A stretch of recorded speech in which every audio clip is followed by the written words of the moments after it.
Make and get. Make and get को अगर आप स्टडी कर रहे हो तो सबसे पहली चीज आपके दिमाग में एक होनी चाहिए कि this two verbs are causative verbs. अब कॉजेटिव वर्ब होती क्या है? ऐसी वर्ब्स जो कि वर्ब के आगे लगकर उसके मीनिंग को चेंज कर दें। और ये स्पेशली मेक और गेट जो है ये वाना का मतलब देती है। वाना समझते हो ना? जैसे कोई एक्शन है बोलना, क्या है? बोलना, तो वो एक्शन चेंज हो जाएगी बुलवाना में। किसमें चेंज हो जाएगी? बुलवाना में। तो बोलने को कहते हैं टू स्पीक, और किसी को बुलवाने को कहते हैं टू मेक समवन स्पीक। अब जिसको बुलवा रहे हो ना वो यहां आएगा। जैसे मैंने कहा आई स्पीक, मैं बोलता हूं, और मैं रवि को बुलवाता हूं तो आई मेक रवि स्पीक। आप देख सकते हैं कि क्या डिफरेंस है दोनों सिचुएशन में। आई स्पीक का मतलब होता है मैं बोलता हूं, आई मेक रवि स्पीक मतलब होता है मैं रवि को बुलवाता हूं। ऐसे मैंने कहा शी प्लेज हॉकी, वह हॉकी खेलती है, और यहां पर वह हमसे हॉकी खिलवाती है।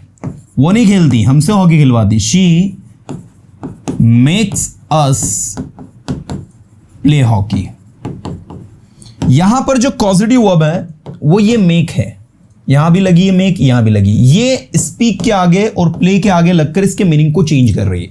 अगर मैं आपकी भाषा में कहूं तो मेक एक ऐसा पॉजिटिव वर्ब है जो पर्सन के साथ जिससे आप काम करवाते हो उसके साथ लगकर आपके वर्ब के मीनिंग को कंप्लीटली चेंज कर देता है। बोलना स्पीक, बुलवाना टू मेक समवन स्पीक, लिखना टू राइट, लिखवाना टू मेक समवन राइट, समझना अंडरस्टैंड, समझवाना टू मेक समवन अंडरस्टैंड, दौड़ना टू रन, टू किसी को दौड़वाना to make someone run. You got it? तो जब भी आप मेक लगा रहे हो सो एक चीज अपने दिमाग में क्लिक कर ले कि मेक के बाद आपको जो पर्सन है, एजेंट है जिससे आप काम करवा रहे हो वो लगाना है, और फिर वो आपकी फर्स्ट फॉर्म लगानी है। क्योंकि गेट अभी मैं आपको बता नहीं रहा, I am just explaining you make first. जहां आपको मेक समझ में आ गया, आपको गेट मैं बहुत आसानी से समझा दूंगा, लेकिन दोनों एक साथ समझाऊंगा आप कंफ्यूज हो जाओगे। So first understand the uses of make, what make is actually, then will move on to the get. Okay, आइए मैं आपको और भी नए नए तरीके से गेट को मेक को एक्सप्लेन करने की कोशिश करता हूं। तो सबसे पहले आपको क्या करना है कि एक टेक्निक डेवलप करनी है कि आपको है ना इसको टेंस में यूज कर लेना है। आप है ना इसको एक इस तरीके से कुछ स्ट्रक्चर बना ले, मेक ऑब्लिक मेक्स, जैसे आप V1 V5 लिखते हो ना उसी तरीके से। ऑब्जेक्टिव केस, जिस व्यक्ति से आप काम करवा रहे हो वो वर्ब की फर्स्ट फॉर्म प्लस ऑब्जेक्ट। इसका मतलब होगा किसी से कोई काम करवाता है, करवाती है, करवाते हैं। जैसे मैं आपसे इंग्लिश बुलवाता हूं, I make you speak English. मैं आपसे सेंटेंसेस बनवाता हूं, I make you make sentences. इसमें दो बार मेक वर्ब आएगी, आई मेक यू मेक सेंटेंसेस। अब मुझे कोई बताएगा इसमें दो बार वर्ब मेक क्यों आया? एक मेक किसी से कोई काम करवाने वाला मेक, और एक मेक बनाने वाला मेक, इसलिए दो बार। मैं आपसे इंग्लिश बुलवाता हूं, I make you speak English. मैं आपसे सेंटेंसेस बनवाता हूं, I make you make sentences. मैं आपसे खाना बनवाता हूं, I make you cook food. ठीक है? तो जब भी आप किसी व्यक्ति से, जो भी व्यक्ति से काम करवा रहे हो, पर्सन, ये ओसी मतलब ऑब्जेक्टिव केस या पर्सन जिससे आप काम करवाते हो। ठीक है? ये विशेष ध्यान देना है मेक के केस में। दूसरी सिचुएशन, यहां पर आपको सिंपल पास्ट टेंस में मेड लगाना है, प्लस वही पर्सन ओसी या पर्सन आपको यूज करना है जिससे आप काम करवाते हो, फिर वर्ब की फर्स्ट फॉर्म प्लस ऑब्जेक्ट। इसमें आएगा जो भी काम आपने करवाया या आप करवाते थे। जैसे मैं आपसे इंग्लिश बुलवाता था, मैंने आपसे इंग्लिश बुलवाई, I made you speak English. मैंने आपसे कमरा साफ करवाया, I made you clean room. एक बार बोलो मेरे साथ, सुनने से काम नहीं चलेगा। In my session I request to all my students to speak with me, only listening will not work until and unless you try to speak it. आप बोलोगे बस सर मैं तो सुन रहा हूं, मुझे सब समझ में आ रहा है। नो, समझना doesn't matter, what matters if you are able to speak it. So एक एक सेंटेंस को मेरे साथ विद ऑनेस्टी बोलो। मैंने आपसे सेंटेंसेस बुलवाए, I made you speak sentences. एक बार बोलो मेरे साथ, I made you speak sentences. मैंने आपसे सेंटेंसेस लिखवाए, क्या बनेगा? I made you, come on, एक बार बोलो मेरे साथ, I made you write sentences. मैं आपसे सेंटेंसेस लिखवाऊंगा, लिखूंगा नहीं, लिखवाऊंगा। I will, come on, I will, come on, I will make you, I will make you, I will make you write sentences. मैं आपसे सेंटेंसेस लिखवाऊंगा। ठीक है, दीज वन। मैं आपसे इंग्लिश बुलवाऊंगा, I will make you speak English. मैं आपसे खाना बनवाऊंगा, I will make you cook food. मैं आपसे बर्तन धुलवाऊंगा, I will make you make dishes. Make dish का मतलब भी होता है बर्तन धोना, या फिर आप ऐसा भी कह सकते हो, आई will make you clean utensils. I will make you clean utensils. Okay, so this is actually the symbol. तो जब भी आप किसी से कोई काम करवाते हो, आपने किसी से कोई काम करवाया और आप किसी से कोई काम करवाओगे, so this is the structure that we guys have to follow. Now the same pattern we have to apply with continuous tense, and in the continuous tense I don't think you need to explain it anymore because you must have understood what would be the structure. After ismr the make will change into making, and of course वही pattern follow होगा, objective case V1 plus object. मैं अपने दोस्तों से घर साफ करवा रहा हूं, I am making my friends clean my home. मैं अपने दोस्तों से खाना बनवा रहा हूं, I am making my friends cook food. मैं तुमसे सेंटेंसेस बुलवा रहा हूं, I am making you speak sentences. मैं तुमसे इंग्लिश बुलवा रहा हूं, I am making you speak English. Now the next we have, मैं तुमसे इंग्लिश बुलवा रहा था, I was making you speak English. I was making you speak English। और मैं तुमसे इंग्लिश बुलवा रहा हूंगा, I will be making you speak English। क्या कहोगे एक बार बोलो सभी मेरे साथ, I will be making you speak English। This is the pattern to speak guys। If you follow this technique you can surely speak very well। Now the next we have perfect। अब perfect में आपको क्या करना है, the same pattern you guys have to apply। I'm using white pen to explain it। Now you can see here you have to use has and have, and this making will change into made, V3 and then OC plus V1 plus object। मैंने आपसे English बुलवाई है, या मैं जैसे मैं आपको एक बार बताना चाहूंगा, मैं बुलवाता हूं, मैंने आपसे बुलवाया, मैं बुलवा रहा हूं, मैं आपसे बुलवा रहा था, मैं आपसे बुलवा रहा हूंगा, मैंने आपसे बुलवाया है, मैंने आपसे खाना बनवाया, मैंने आपसे चाय बनवाई है, मैंने आपसे सेंटेंसेस बनवाया है, मैंने आपसे खाना बनवाया है, तो क्या कहोगे, I have made you cook food. I have made you cook food, आपने मुझसे पूरा घर साफ करवाया है। You have made me clean your entire house. It's not good.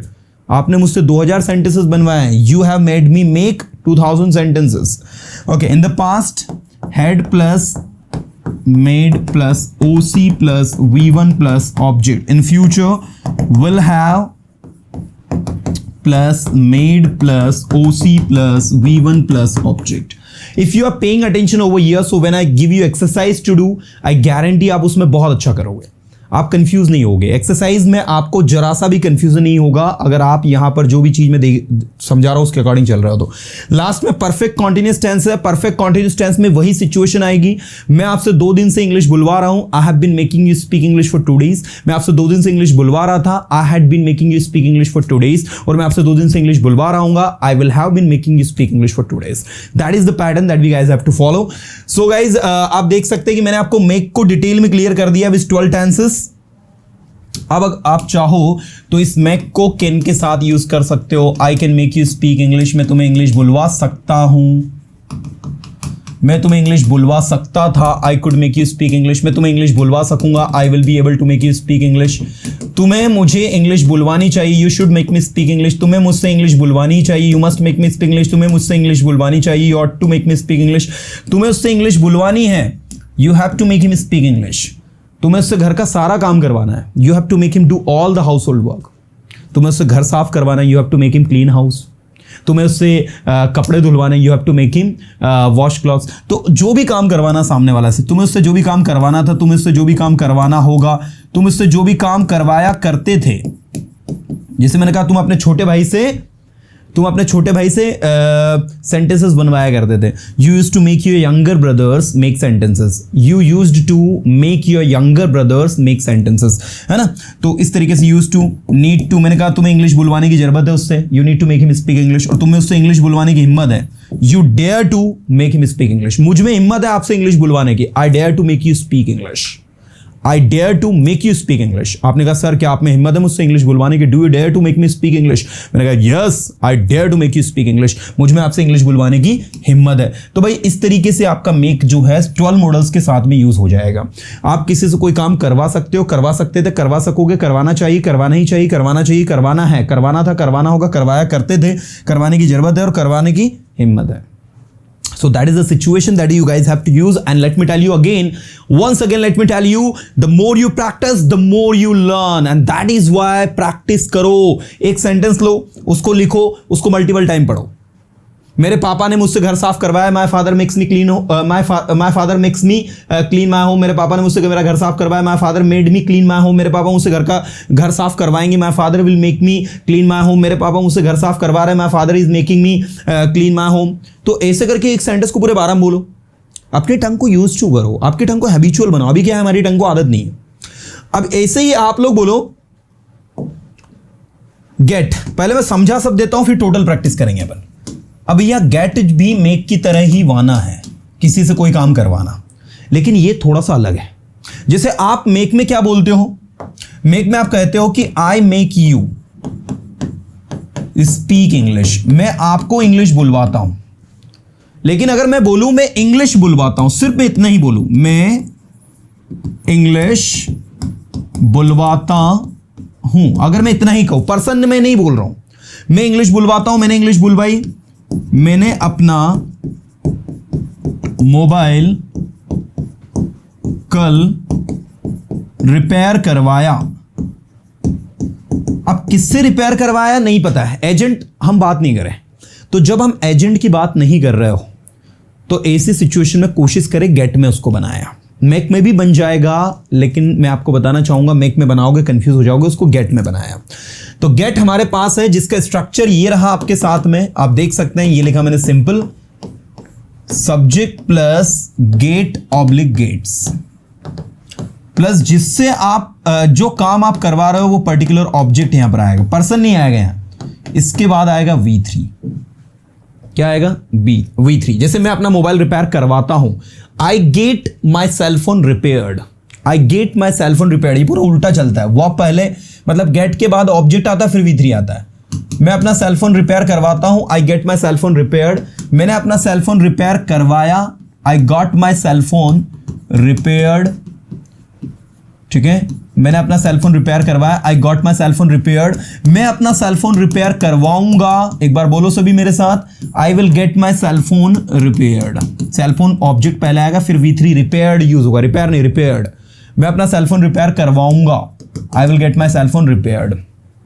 अपनी टिकट बुक करवा लो, गेट योर टिकट बुक्ड, मैं अपनी टिकट कल बुक करवा लूंगा, आई will get my ticket booked tomorrow, I will get my ticket reserved tomorrow, ठीक है। मैं अपनी टिकट बुक करवा रहा हूं गोवा के लिए, क्या कहोगे? आई एम गेटिंग, बोलो एक बार, I am getting my ticket booked, come on, I am getting my ticket booked for Goa, ठीक है। सो इस तरीके से गेट में ING लगेगा, ऑब्जेक्ट आएगा, फिर V3 लगाओ। V3 तो कंपलसरी सबके साथ लगाना है। पास्ट में was were plus getting plus object plus V3, future में विल बी गेटिंग, ऑब्जेक्ट ही आना चाहिए, व्यक्ति नहीं आना चाहिए। जिससे काम करवाते हो वो व्यक्ति अगर आप यहां बना दोगे गलत हो जाएगा, ये विशेष ध्यान देना है। जैसे देखो, मैं तुम्हें पिटवाता हूं, मैं तुम्हें पिटवाता हूं, तो यहां पर आप ऑब्जेक्ट है, आप काम को नहीं कर रहे हो। लेकिन मेक में क्या होता है? मेक में मैं तुमसे पिटवाता हूं, I make you beat him. ये देखो, मैं उसे तुमसे पिटवाता हूं, ठीक है। तो ये जो मेक है ना, मेक के बाद जो व्यक्ति आता है वो एजेंट होता है काम को करने वाला। लेकिन गेट में ऐसा नहीं होता। अगर मैं बोलूंगा आई गेट यू बिटन, तो पता है इसका मतलब क्या होगा? मैं तुम्हें पिटवाता हूं।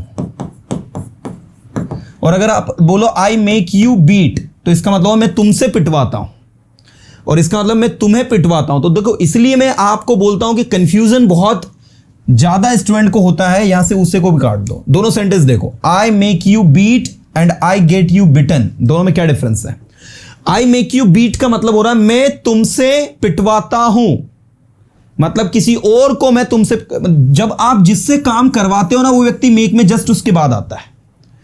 और गेट में क्या है? गेट में ऐसा होता भी है, आई गेट यू बिटन, मतलब मैं तुम्हें पिटवाता हूं। और मैंने कहा मैं तुम्हें गुंडों से पिटवाता हूं, तो I get you beaten by goons. ये बाय गूंस लास्ट में लगेगा। मैं तुम्हें गुंडों से पिटवाता हूं, तो आई गेट यू, मतलब ये जो है ना ये ऑब्जेक्ट होता है जिसके ऊपर ये एक्शन होती है। ये जो पिटने की एक्शन इसके ऊपर होती है, ये देखो ना, ये जो एक्शन है वो इस पर ही होगी। जैसे मैं किताबें बिकवाता हूं, तो आई गेट बुक्स सोल्ड, मैंने किताबें बिकवाई, आई गॉट बुक्स सोल्ड। मैं किताबें बिकवाऊंगा, I will get book sold. मैं किताबें बिकवा रहा हूं, I am getting book sold. मैं किताबें बिकवा रहा था, I was getting book sold. मैं किताबें बिकवा रहा हूंगा, I will be getting books sold. मैं दुकानदार से किताबें बिकवा रहा हूं, तो I am getting books sold by the shopkeeper. अगर आप एजेंट लगाना चाहते हो तो बाद में बाय लगाकर आपको एजेंट लिखना होगा लास्ट में, अगर आपको लगाना है तो। इसीलिए मैं आपको बोलता हूं कि जिसमें भी एजेंट आ रहा हो उसको किस में बनाओ? मेक में। और जिसमें एजेंट नहीं आ रहा उसको बनाओ गेट में। ये निंजा टेक्निक अपने दिमाग के अंदर फिट कर लेना, जीवन में कभी गेट और मेक को लेकर कंफ्यूज नहीं होगे। This is my 100% guarantee. आज बच्चा मेक और गेट में इतना कंफ्यूजन क्यों कंफ्यूज है? What is the reason? That's the reason actually, कि वो पता है मेक और गेट में समझ में सर यहां पर तो ऐसा लगा सर, एक्चुअल में both are having the similar meaning, लेकिन मेक जो होता है उसके साथ वर्ब की फर्स्ट फॉर्म लगती है, उसके बाद में जो व्यक्ति जिससे आप काम करवाते हो तुरंत बाद आ जाता है। जैसे मैं तुम्हें हंसाता हूं, आई मेक यू लाफ। हंसे कौन? मैं कि तुम? हंसे तो आप, मैंने तो हंसवाया तुम्हें, तो I make you laugh. I make you laugh, मैंने तुम्हें हंसाया, आई मेड यू लाफ, मैं तुम्हें हंसाऊंगा, I will make you laugh, मैं तुम्हें हंसा रहा हूं, I am making you laugh. So ये सिचुएशन है, मैं तुमसे इंग्लिश बुलवा रहा हूं, I am making you speak English. लेकिन जब मैं कहूंगा मैं इंग्लिश बुलवा रहा हूं, तुमसे नहीं, सिर्फ मैं इतना ही कहूंगा मैं इंग्लिश बुलवा रहा हूं, यहां पर्सन नहीं है, तो I am getting English spoken. क्या बोलना होगा मुझे? आई am getting English spoken. I am getting English spoken, मैं इंग्लिश बुलवा रहा हूं, पर्सन नहीं दिया। आई एम गेटिंग इंग्लिश स्पोकन, मैं इंग्लिश बुलवा रहा हूं। आई वॉज गेटिंग इंग्लिश स्पोकन, मैं इंग्लिश बुलवा रहा था। आई will be getting English spoken, मैं इंग्लिश बुलवा रहा हूंगा। मैंने इंग्लिश बुलवाई है, परफेक्ट में चले जाओ। I have got, come on, I have got, come on, I have got English spoken. मैंने इंग्लिश बुलवाई थी, I had got English spoken, और मैंने इंग्लिश बुलवाई होगी, आई will have got English spoken. That is the strategy that we guys have to follow to learn.